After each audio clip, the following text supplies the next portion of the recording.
Los soldados avanzan sobre la multitud que se refugia en unos macizos escarpados. Los huidos lanzan piedras de molino. Disparan mosquetones viejos. Se enfrentan a pecho descubierto con la tropa que los aniquila. Unas mujeres se suicidan lanzándose con sus hijos en brazos. La victoria es clara, contundente, una masacre. Los supervivientes son arrastrados hasta el mar. En las costas, los barcos recogen a los que van a ser expulsados. Extrañamente, las playas están repletas de gente como si se tratara de una fiesta. Los ancianos son llevados en brazos hasta las barcas. Unos gritan de alegría por ir a la tierra prometida, abandonando así un país que los persigue y los condena. Otros lloran lo que dejan atrás, la tierra de sus antepasados. Los rumores se extienden. Se dice que los barcos no son seguros, que los capitanes echan al mar a los pasajeros incómodos. Les han robado durante el camino. Les roban en la playa, les roban en los barcos. Afirman que en las costas de enfrente les esperan mayores males, que tribus nómadas del norte de África les atacan, les asaltan, les violan y les asesinan. Dicen que es el castigo por sus pecados. Pero, ¿qué han hecho todas estas personas para sufrir esta inusitada serie de castigos? ¿Qué han hecho para ser arrancados de su tierra y ser expulsados a unos lugares que ni conocen ni han visto jamás? Esta es la crónica que explica las claves de una expulsión de varios cientos de miles de personas que se realizó de 1609 a 1614 en todo el territorio peninsular. La expulsión de los moriscos.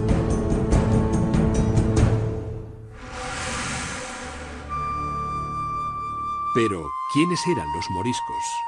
¿Venían de algún lejano territorio? ¿Era un grupo minoritario? ¿O, por el contrario, conformaban la mayoría de la población?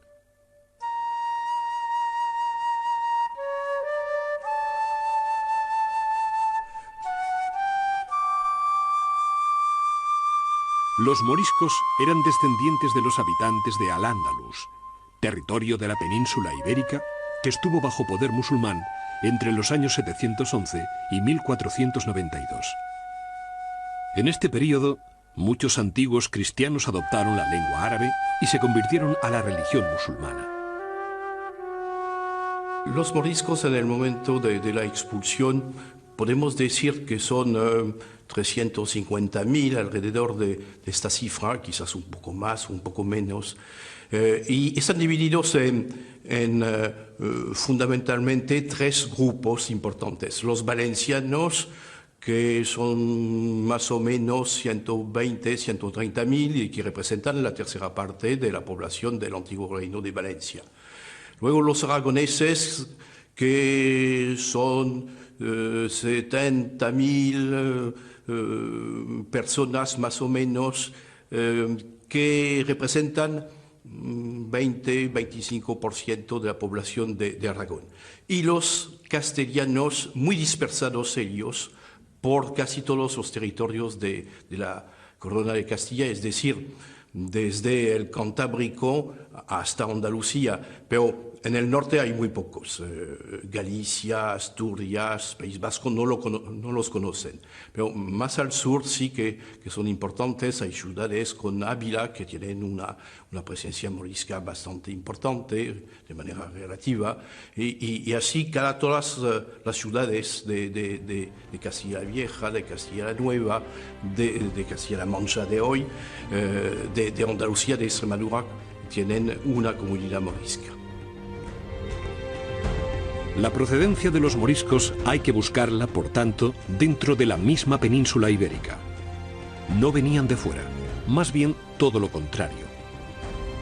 Se trataba de familias que, generación tras generación, llevaban muchos años, muchos siglos en el territorio peninsular.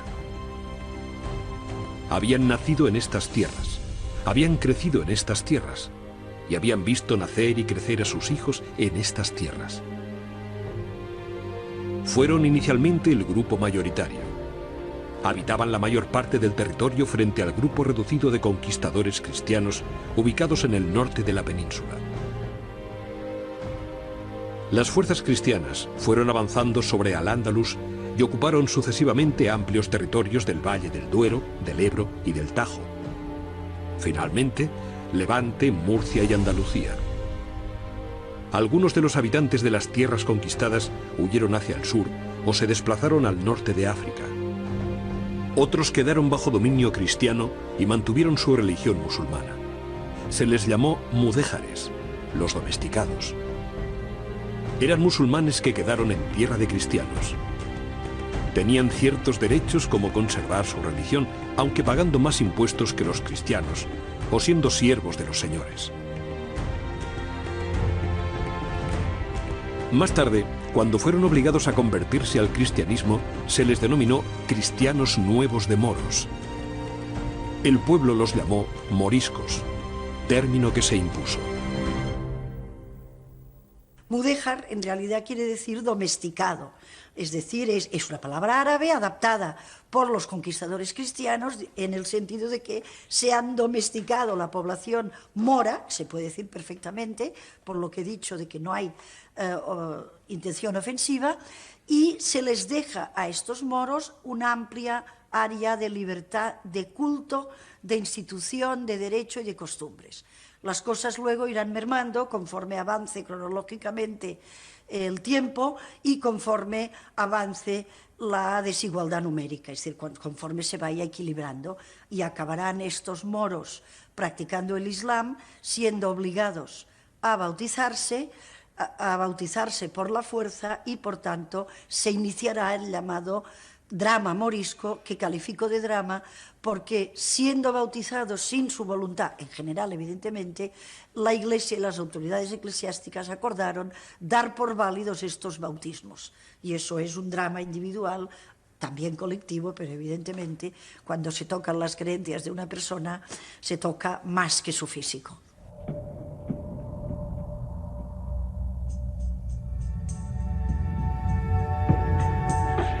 Así, los mudéjares y luego los moriscos constituyeron una comunidad muy numerosa, mayoritaria, que progresivamente fue minorizada y, más tarde, expulsada. Primero se les había obligado a bautizarse y abandonar sus prácticas religiosas y culturales. Aún así, se les siguió considerando sospechosos. La idea de su expulsión empezaba a tomar forma. Sin embargo, pasó un siglo hasta que se adoptó una decisión definitiva. Uno de los hechos más sobresalientes, más sorprendentes, cuando uno se acerca al fenómeno de la expulsión de los moriscos, es que se trata de una decisión que en principio se toma, o por lo menos se intuye, en el año 1582, y de hecho se retrasa hasta el año 1609. El hecho de que pasen aproximadamente 3 décadas entre una circunstancia y la otra, pues puede llevar a pensar, y de hecho así puede certificarse, que en algunos momentos de ese periodo parece oportuno y pertinente proceder a esta expulsión, mientras que en otro parece, por el contrario, no tener ningún sentido llevar a cabo esta medida. En el año 1609, durante el gobierno del duque de Lerma, valido del rey Felipe III, la medida se adoptó. Ese año se ordenó la expulsión definitiva de los moriscos. Alrededor de 300.000 se vieron obligados a abandonar la península y con ella la mayor parte de sus pertenencias, de sus talleres, de sus cultivos, de sus casas, de sus orígenes. Atrás quedaron muchos años de convivencia, a veces apacible, a veces agitada con los pobladores cristianos. Atrás quedó un amplio y rico legado cultural y científico. Atrás quedó un gran acervo de conocimientos agrícolas y artesanos. Atrás quedó la historia de una expulsión cuyas consecuencias fueron tan amplias como profundas.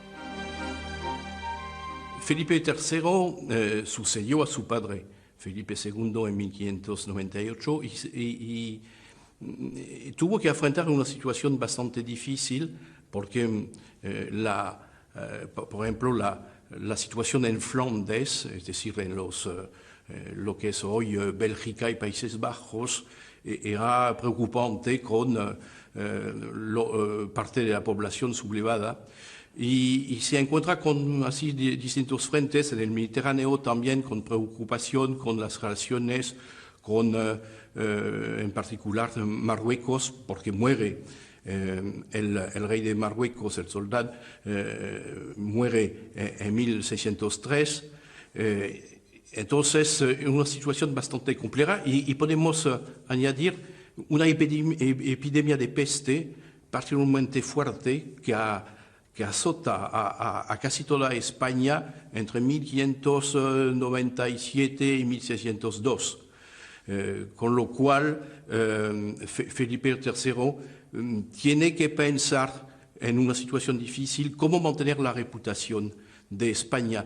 Y es en este marco cuando se examina la posibilidad de expulsar a los moriscos, medida que está en los planes desde hace algún tiempo. Hay partidarios y adversarios, y Felipe III se inclinó pronto por la expulsión.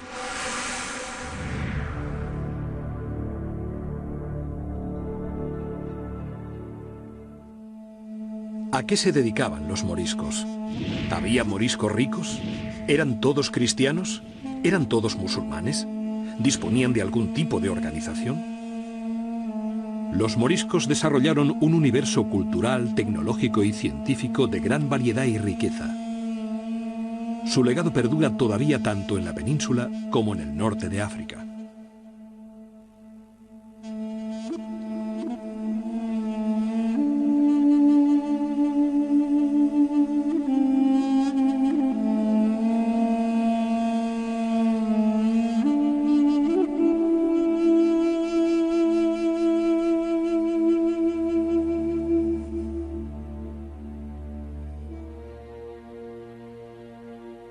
Todos son uno en el mal. Con esta afirmación, el clérigo valenciano Jaime Bleda, uno de los grandes partidarios de la expulsión, intentaba unificar a todos los moriscos. Era una acusación normal y frecuente entre los detractores de la población morisca. Y era también una aseveración imprecisa, injusta, prerracista. Intentar unificar todas las actitudes de los moriscos resultaba tan excluyente como intentar unificar todas las actitudes de los cristianos. No existió un bloque en ninguno de los dos casos, aunque todavía hoy hay extremistas que lo afirmen. Existían moriscos dedicados a las tareas agrícolas, muchos. También había destacados zapateros, curtidores u orfebres. Otros fueron médicos, literatos e incluso algunos llegaron a ejercer como inquisidores. Además, aunque eran una minoría, también podemos hablar de moriscos ricos, poderosos, respetados.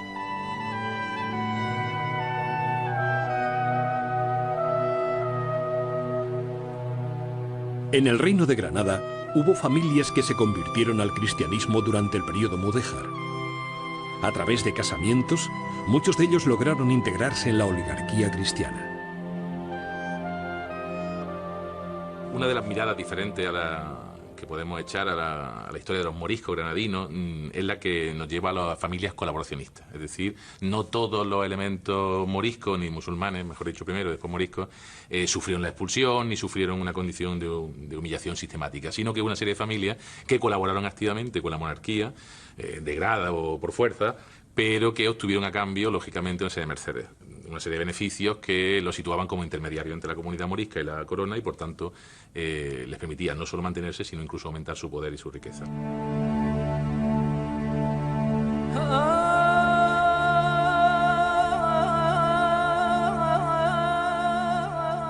No todos los moriscos eran musulmanes, no todos los moriscos eran cristianos.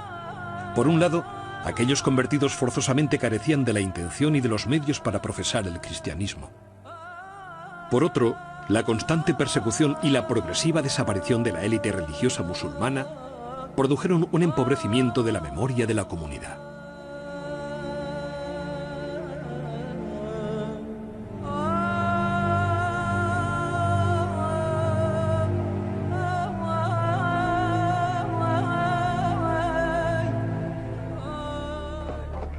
La organización social de los moriscos era compleja.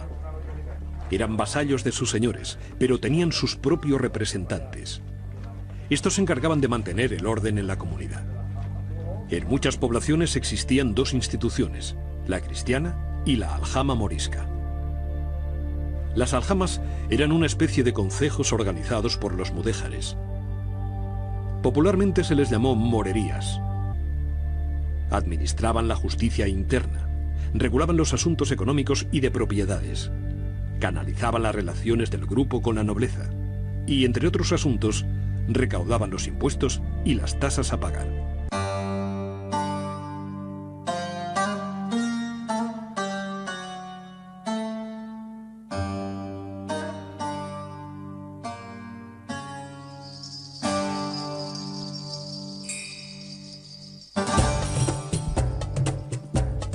La especialización, o mejor dicho, la reducción de sus trabajos llegó más tarde, y de forma obligada, como una imposición, mediante prohibiciones y regulaciones de todo tipo.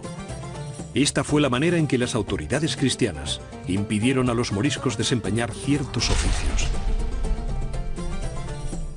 Los artesanos cristianos fueron uno de los grupos profesionales más xenófobos con los moriscos. Su rechazo adquirió mayores dimensiones en las disciplinas profesionales en que los moriscos eran competidores suyos. Incluso intentaron imponer estatutos de sangre en sus cofradías y en sus gremios. El objetivo era claro: impedir la entrada de trabajadores con orígenes no cristianos.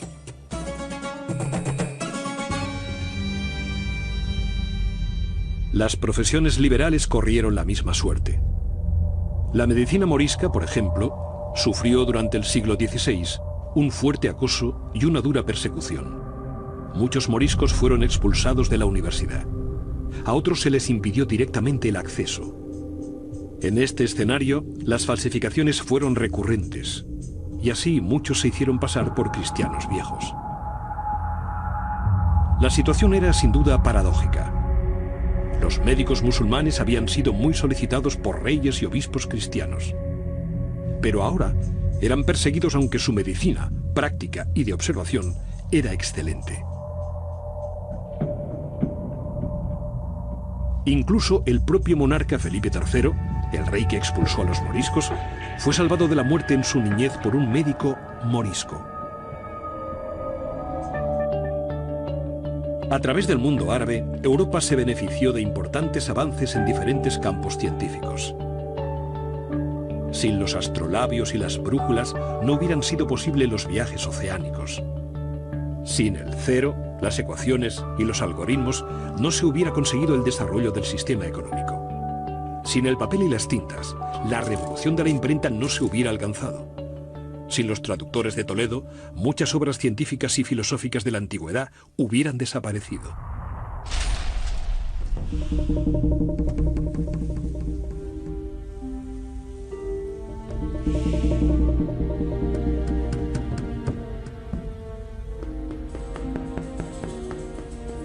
Su aportación se limitó a los trabajos más duros, la construcción y el campo.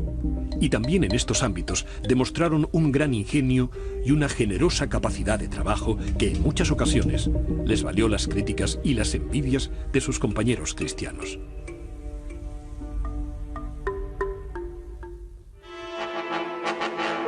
Los nobles eran conscientes del importante aporte de la comunidad morisca. Un dicho castellano apuntaba: quien tiene moro, tiene oro. Es decir, un señor con vasallos moriscos solía acumular grandes riquezas. Era un señor próspero, rico, afortunado. Los marqueses eran muy partidarios de mantener en sus poblaciones a los moriscos porque constituían la base impositiva sobre la que gravaban los impuestos, puesto que los cristianos viejos que traían de Castilla para repoblar otros pueblos estaban exentos de pagar esos tributos, pues para hacerles fácil el venirse a estas tierras. Mientras que los moriscos, a cambio de que se quedaran en sus ancestrales tierras, tenían que costear al marqués pues las guerras que estos hacían y otros gastos.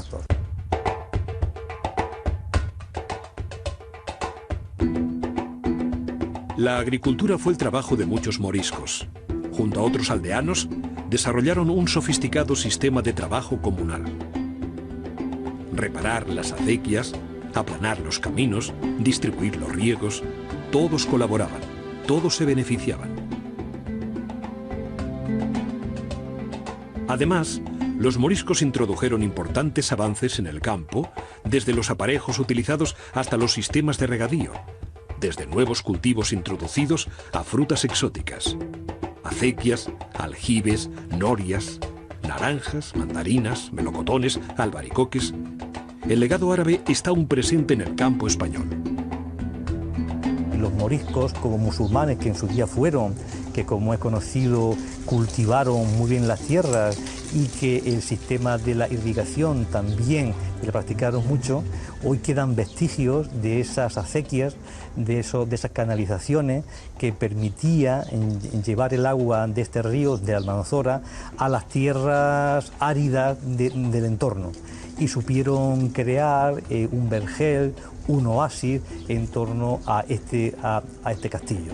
Son vestigios que hoy día todavía persisten.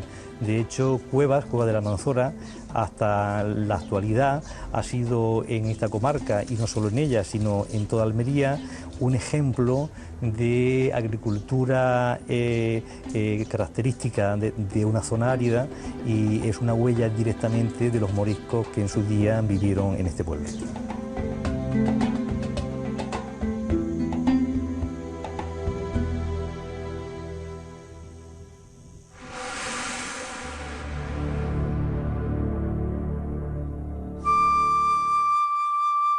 Sumergirse en la cotidianidad de una familia morisca es la mejor manera de conocer un conjunto de tradiciones y costumbres tan particulares como interesantes. La cocina morisca respondía a las directrices de una dieta mediterránea exenta de carne de cerdo y de vino. Verduras, hortalizas, aceite, frutos secos y muchas especias que hoy hemos perdido. Los detractores de los moriscos la consideraban terrible para la salud. Incluso el religioso Jerónimo Aznar Cardona llegó a afirmar que comían cosas viles, en alusión a la abundancia de una gran variedad de frutas, verduras y semillas en la alimentación morisca. El propio Cardona añade que bebían los aires, es decir, no bebían vino. El uso del aceite estaba muy extendido en la cocina morisca. Uno de los oficios típicos era el de buñolero.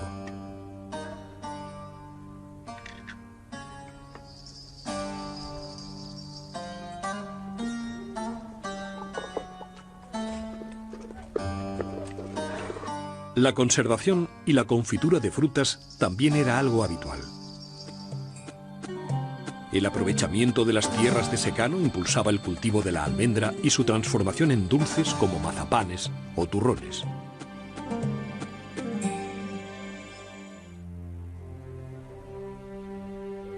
Las charlas o las partidas de ajedrez llenaban gran parte de las horas de esparcimiento de los moriscos.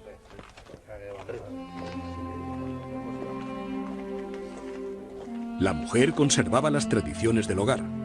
La cocina, los tejidos, los cantes de las zambras, los peinados, los adornos con henna, las canciones que rememoraban tradiciones. Durante cerca de 100 años, estas costumbres fueron perseguidas y algunas erradicadas violentamente al ser erróneamente asociadas a la religión musulmana. La henna es un claro ejemplo. Fue una de las tradiciones más reprimidas. Estos adornos con los que las mujeres moriscas decoraban su piel se entendían como marcas del maligno. Aquellas que se aventuraban a cubrir sus manos o su rostro con estos dibujos podían incurrir en graves penas y severos castigos. Las prohibiciones relativas a la vestimenta afectaron más a las mujeres moriscas que a los hombres. Los ropajes femeninos se identificaron con la religión y fueron perseguidos. La ropa masculina apenas se diferenciaba de la que usaban los cristianos. Poco antes de la expulsión, solo se mantenían algunos elementos, como los grandes sombreros o los velos utilizados para protegerse del sol en el campo. Los moriscos que mantenían la religión musulmana encontraban en sus hogares el enclave perfecto para practicarla. Allí se sentían protegidos y ocultos. Las autoridades cristianas no tardaron en reaccionar. En Granada, por ejemplo, les obligaban a mantener las puertas abiertas los viernes. Los actos devocionales prohibidos en España pues, eran muy variados y afectaban pues, a los que están considerados como pilares del Islam, como son la oración, como son el mismo ayuno del mes de Ramadán. Y aunque los musulmanes lo realizaban de una forma privada, íntima, en casa, en las casas, la verdad es que siempre estaban acosados y sentían esa presión muy importante por parte del entorno que les llevaba a hacer unos actos muy simplificados, e incluso el mes de Ramadán pues no tenía todos los componentes que pueda tener un mes de Ramadán de ayuno normal en cualquier espacio del mundo islámico.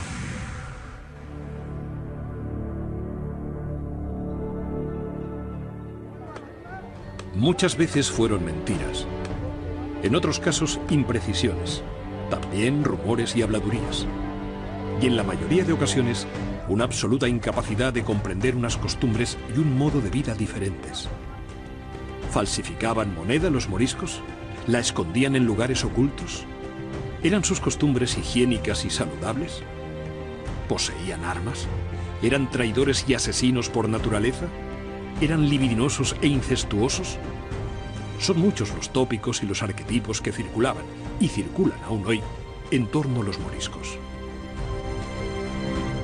La identidad de los moriscos es una identidad muy compleja. Desde luego pueden extraerse la idea de que hay tres niveles en la seña de identidad de los moriscos. Habría un primer nivel, que sería el nivel más privado, el nivel de las ceremonias, de las oraciones que los moriscos realizan en privado. Luego el segundo nivel sería el de las costumbres, el de la proyección folclórica de su identidad, y luego habría un tercer nivel que es el de la ideología política manifestada a través de declaraciones un tanto altisonantes que algunos de ellos hacen. En estos tres niveles, las autoridades encontraron en la comunidad morisca una eficaz excusa y una excelente justificación a todos los problemas del reino. Así, gracias a la capciosa propaganda impulsada desde el poder, las causas de la evidente crisis económica, social y militar se desplazaron sobre otras comunidades. Alguien tenía que pagar las crecientes derrotas españolas. Los moriscos fueron blanco principal de estos ataques. En muchas ocasiones, por muchos motivos, en su mayoría falsos. El miedo a un levantamiento morisco era constante. Por ello, los desarmes también lo fueron, especialmente durante todo el siglo XVI. Así, quedaron indefensos y expuestos a cualquier ataque. El intento frustrado de sublevación en las sierras valencianas de Alaguar y de la Muela de Cortes fue un claro ejemplo de ello. Frente a la potente infantería del ejército español, los moriscos se defendían con piedras, palos y ruedas de molino.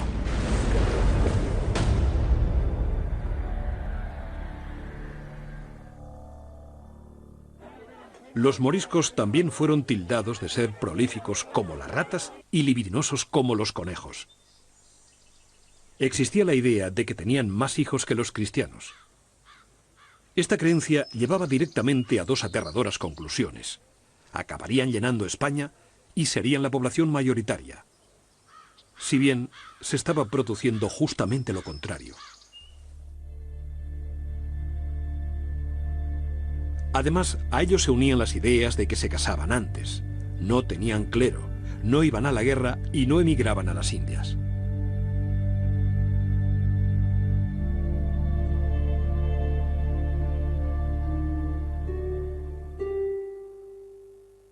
Las profecías y los cuentos que auguraban un futuro mejor estaban presentes en la literatura morisca. Las creencias mágicas no islámicas se mezclaban con los recuerdos de su religión. Esto provocaba grandes y terribles confusiones. Las acusaciones de brujería, especialmente hacia las mujeres moriscas, eran constantes y generaban un gran temor entre el resto de la población.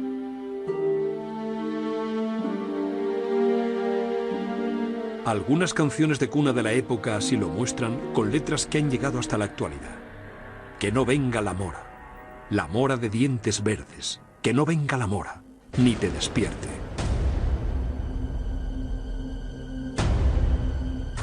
Los moriscos también eran acusados de sucios, pero no según la idea actual de higiene.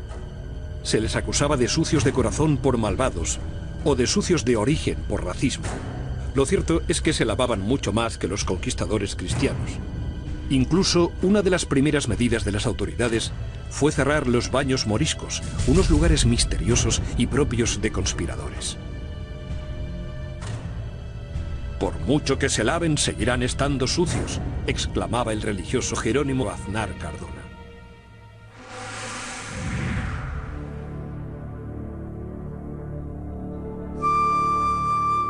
Se les conoce como los libros plúmbeos. Aparecieron enterrados en el Sacromonte granadino. Eran falsificaciones, concretamente unas excelentes y detalladas falsificaciones elaboradas con un sumo cuidado y una gran destreza. Sus autores eran intelectuales moriscos. Mezclaban la religión árabe y la cristiana. Pretendían modificar la historia. Su objetivo era claro: facilitar la comprensión de las tradiciones moriscas por parte de las autoridades cristianas.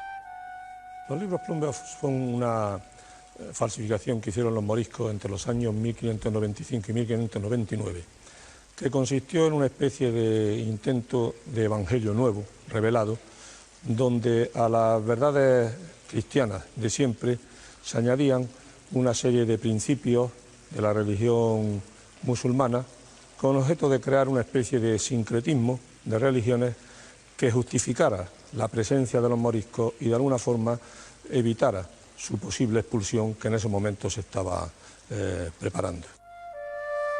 Los autores de los libros plúmbeos no consiguieron su objetivo. Sin embargo, los libros plúmbeos son un claro ejemplo de la capacidad y habilidad de la comunidad morisca. El legado cultural de los moriscos fue amplio y variado. Su impronta está presente en ámbitos tan variados como la medicina, la arquitectura o la literatura. Junto a una medicina oculta, se siguió practicando una medicina popular basada en hierbas y compuestos. En muchos casos, esta sabiduría pasó de generación a generación, de madres a hijas. Las mujeres eran, pues, quienes la practicaron. Y este privilegio les valió un duro castigo. Muchas fueron acusadas de brujería. Las formas mudéjares continuaron presentes en la arquitectura morisca. Castillos, palacios e iglesias de todo el territorio de Aragón, Valencia, el Reino de Murcia y Granada fueron edificadas por mano de obra morisca. Sus trabajos están realizados básicamente con ladrillo, adobe, artesonados de madera y decoraciones de yeso. Y fueron también estos materiales los que predominaron en la edificación de sus casas encaladas y dotadas de pocas ventanas.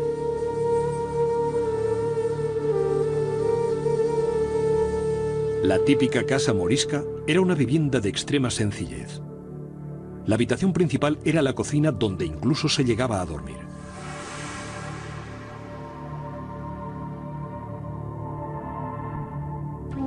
Este estilo de edificaciones, tanto en su concepción como en su apariencia, se puede todavía percibir en muchos pueblos de España. La impronta del estilo morisco sigue latente en sus barrios, en sus calles y en sus viviendas.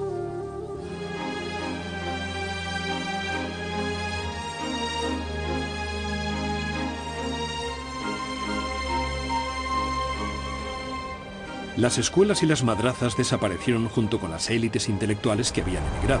Los baños, auténticos símbolos identitarios de la comunidad morisca, se cerraron o abandonaron. Las bibliotecas habían sido destruidas durante la conquista y los libros quemados. El uso del árabe estaba prohibido. Sin embargo, los moriscos fueron capaces de desarrollar una literatura en clave llamada literatura aljamiada. Conservaba los caracteres árabes, pero las palabras y sus significados eran castellanos. Era, por tanto, un texto en romance escrito en caracteres árabes. Eran textos religiosos, literarios, poéticos, médicos o de memorias biográficas. La literatura aljamiada es la literatura que crean los moriscos esencialmente de Aragón a partir del siglo XV y la están utilizando durante el XV y el XVI, y tiene como característica fundamental el hecho de que está escrita en castellano pero con caracteres árabes. En esta literatura los moriscos lo que hacen es recoger toda su herencia cultural y religiosa esencialmente, traduciendo diversas obras de literatura musulmana, desde el Corán, pasando por los hadices y diversos breviarios y devocionarios. En este sentido es bastante original el esfuerzo que hacen de traducción y de adaptación a las realidades, digamos, españolas. Fue una fuente del legado morisco que todavía hoy está siendo desvelado. Fue una literatura de resistencia que utilizó los signos árabes como signo de identidad. Fue el último intento, repleto de belleza, de una élite cultural en su lucha por sobrevivir.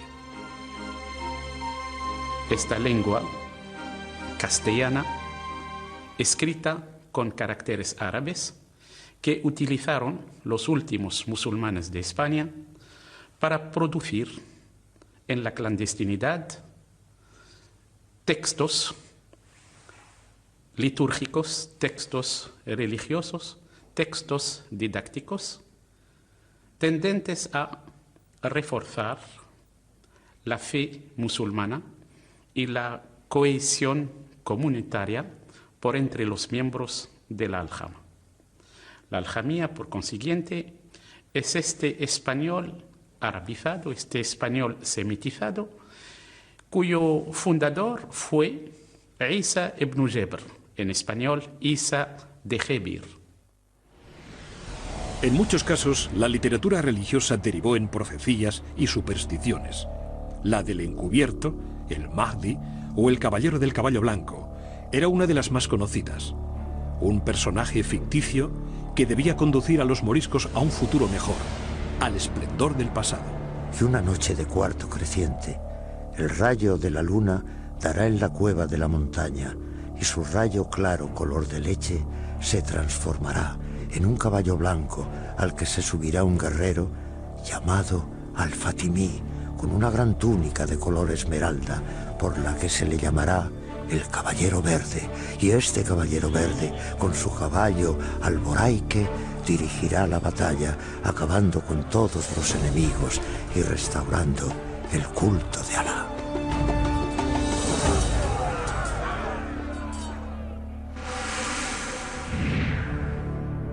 Pero, ¿por qué fueron expulsados los moriscos? ¿Qué hubiera sucedido si la expulsión no se hubiera producido? ¿Se podía haber evitado? Resulta muy complicado, casi imposible, señalar una única causa para explicar la expulsión de los moriscos. Solo la justificación oficial de las autoridades cristianas, esgrimida por una escuela de historiadores hasta la actualidad, podría servir. La imposibilidad de asimilar a la comunidad morisca.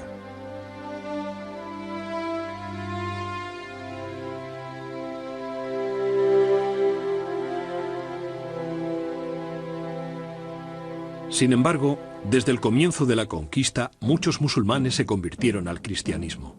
A partir de la Reconquista sabemos que de alguna manera la conversión era un poco, entre comillas, forzada o te iba. Y entonces, claro, la mayoría pues optó, esta era su tierra, esta era su familia, esta era su vida, optó por quedarse. Y lógicamente pues se convirtieron.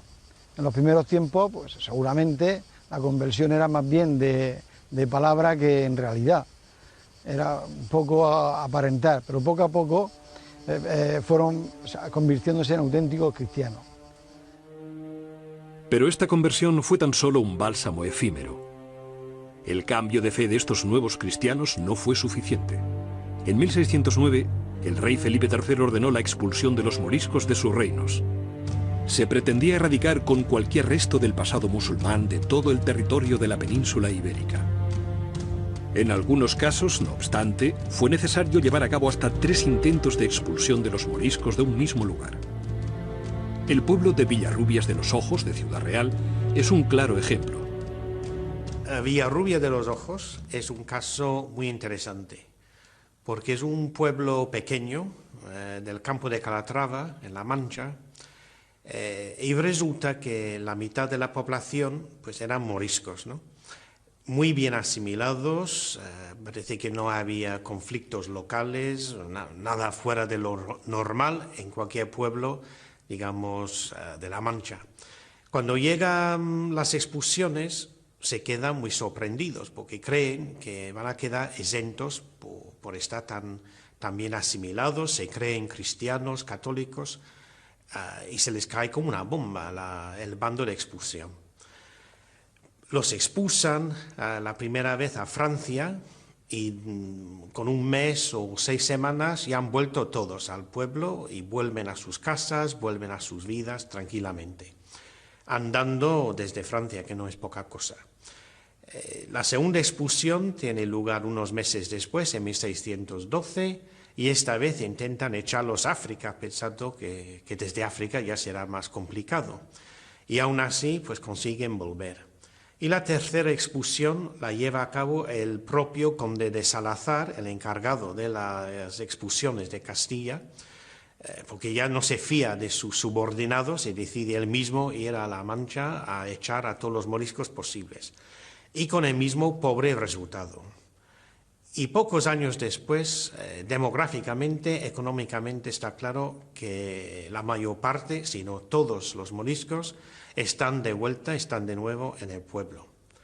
Claro, buena parte ni fueron expulsados, porque ni expulsaron a los viejos, ni a los impedidos, ni a las jóvenes casadas con cristianos viejos, etc. Es decir, quedaban bastantes, yo calculo la mitad, y eso actúa como, digamos, un apoyo, un imán para que vengan los demás.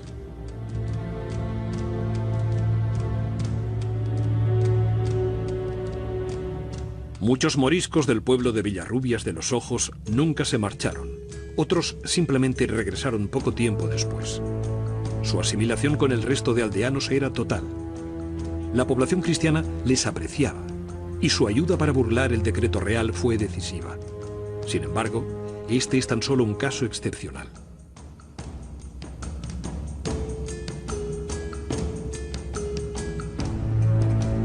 Desde un principio existieron partidarios acérrimos de la expulsión. Para ellos, no existía ninguna manera de asimilar a la comunidad morisca. Según ellos, la única solución era la expulsión. Y necesitaban únicamente una buena excusa, un escenario propicio. De alguna manera y por desgracia, encontraron varias excusas y varios escenarios favorables a sus intenciones. La tregua con los protestantes rebeldes holandeses facilitó los medios y los recursos para materializar la expulsión. La obsesión de los hidalgos por la llamada pureza de sangre, el complejo de inferioridad ante una Europa que veía en España un país de moros y judíos, el afán de protagonismo de un monarca en busca de reconocimiento. La crisis económica del momento generaba un clima propicio a la expulsión. No olvidemos que incluso los propios moriscos fueron acusados de provocar tal recesión. El miedo a una hipotética y a la vez imposible sublevación armada morisca. La vinculación de los moriscos con el Imperio Otomano, el mayor enemigo de la monarquía hispánica. Estas, junto a otras muchas motivaciones, contribuyeron a generar esta coyuntura antimorisca. Y en abril de 1609, la decisión fue tomada. Y por mandato de Su Majestad, el rey Felipe III, se ordena que todos los llamados moriscos, así hombres como mujeres con sus hijos, deben abandonar Almonacid. Deben abandonar Almonacid y por extensión todo el reino. Que en un plazo máximo de 10 días vayan a embarcarse a la parte donde el comisario les ordenare. Y el que no cumpliere, incurra en pena de vida, que se ejecutará irremisiblemente. Se decretó la expulsión de los moriscos, aunque no sin miedo. Las autoridades temían una reacción violenta de la comunidad morisca que desencadenase una sublevación en diferentes puntos de la península.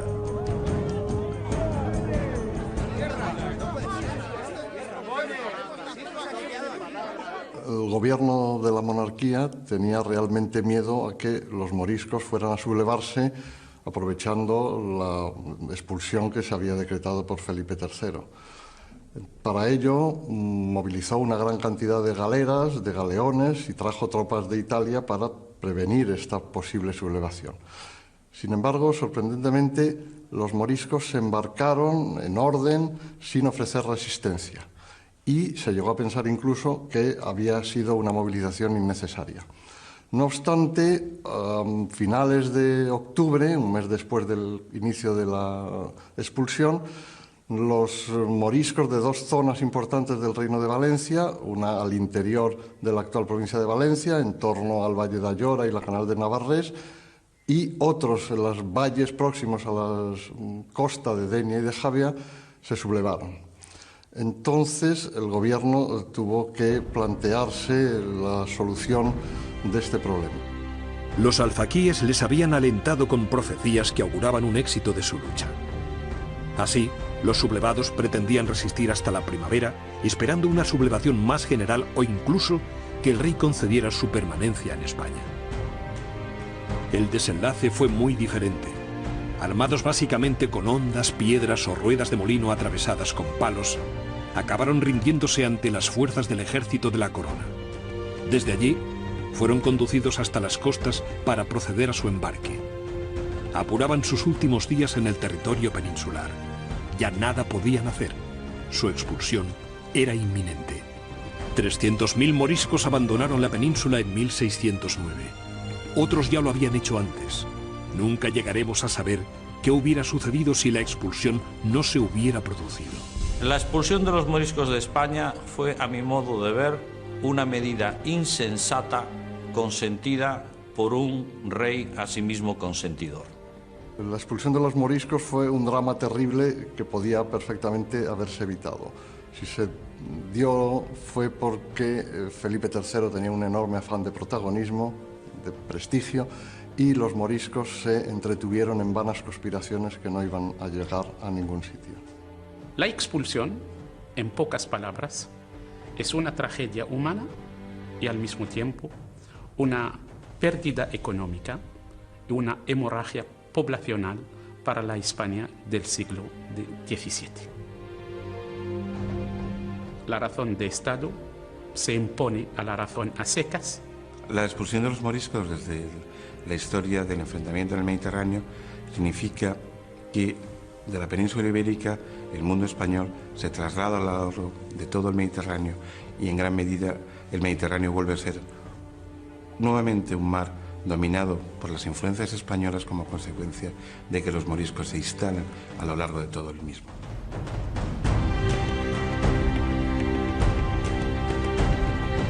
La península ibérica perdió una riqueza cultural y humana que recibió el norte de África. Allí, los barrios, la música, la artesanía, los cuentos, las leyendas, siguen recordando a día de hoy que la comunidad morisca continúa viva.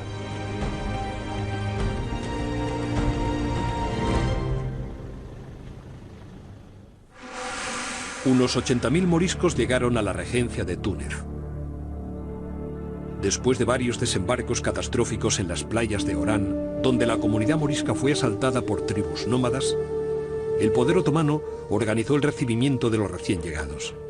Se crearon barrios nuevos y pueblos enteros para acogerlos. La llegada de los moriscos era, sin duda, sinónimo de prosperidad, desarrollo y riqueza. Con su ayuda, se pretendía mejorar la industria, la agricultura y la artesanía de la zona. Lo consiguieron. En el momento de la llegada de los españoles, gobernaba en Túnez Osman Bey, un rey muy amable, muy generoso, muy tolerante, y vivía en Túnez todas las minorías. Había judíos, cristianos y también musulmanes. Les acogió, estaba contento el rey, porque esa minoría que llegaba era adinerada y de calidad. Eso es lo que necesitaba, porque Túnez era un país primario que salía de una guerra, de unas epidemias, poca población, y esa gente para él iba a cambiar toda la vida cotidiana de Túnez, en todos los sentidos. En los oficios, mercados, se crearon nuevos mercados para ellos, la élite muy adinerada se quedó en la capital y casi algunos se quedaron también con él en el palacio, trabajando con él. Y los demás ya fueron esparcidos, labradores, comerciantes, se fueron un poco al norte y al sur. La gran riqueza y el florecimiento que la llegada de los moriscos generó en los territorios del norte resulta algo evidente. Hoy el interrogante es otro. La incógnita es más evidente. La respuesta se muestra más difícil. La pregunta es más sencilla. ¿Cómo hubiera sido ese espacio de convivencia en una España que pudo ser y no fue?